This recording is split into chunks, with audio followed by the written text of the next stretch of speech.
He's been ambushed twice, shot at, stabbed and almost caught up in a fatal friendly fire incident. So why, at the age of 50, is Squadron Corporal Major Mick Flynn planning to go to Afghanistan for a third tour of duty?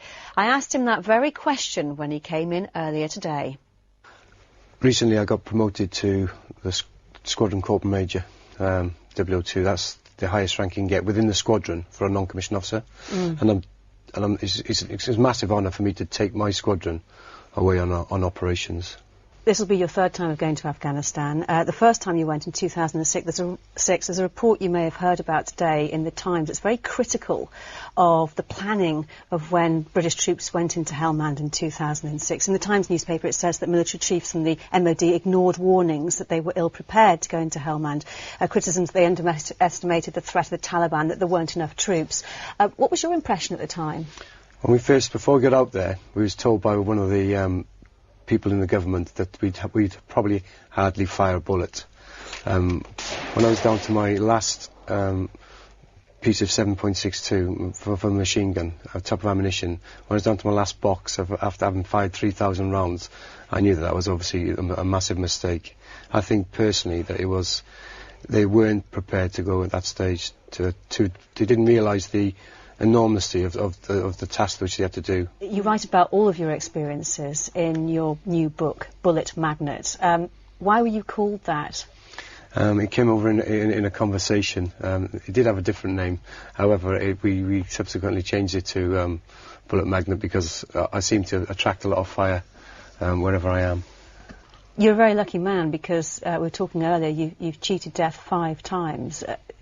Why do you think you've had that luck so far? I think it's the training that you receive and the type of vehicles that we've had has enabled me to survive various attacks whilst I've been out there. You were awarded the Conspicuous Gallantry Cross and the Military Cross, the MC in particular for 2 things, but one, an incident in which you rescued household cavalryman Martin Compton, who was badly burned in an ambush attack. Let's hear about how you actually write about that. We've got an actor to voice up your words.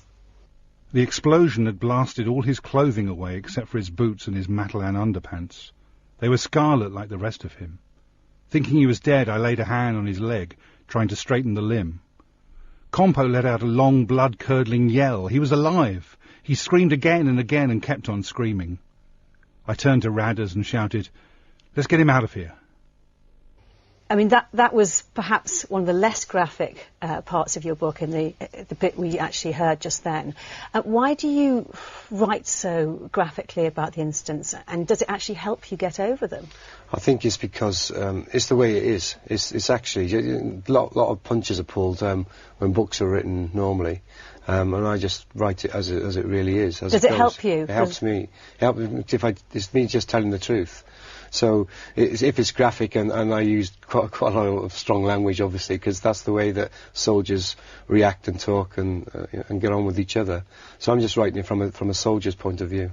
Prince William has paid you some very nice compliments in the last week or so, and about the book as well. A superlative soldier. How do you react to that kind of compliment? He's a nice guy, actually. He's on side, and obviously he was one of our officers. But he's a down-to-the-earth kind of guy. He'll go and make the brews like anybody else will. You know, he has a laugh and a joke with the lads, but he's also a very good all-round soldier. When you go out this time to Afghanistan, you're going to have 117 men under your command, many of them younger than your own sons. How do you feel about that? Nowadays, there is no ageism in the army, and now, because of the way that the army's changed, you can now join up to the age of 32. 33. Now, if you do 22 years as a normal service soldier, that's going to take you up to 55. So actually, I'm a youngster, being 50. I've still got 5 more years to go. Squadron Corporal Major Mick Flynn speaking to me earlier.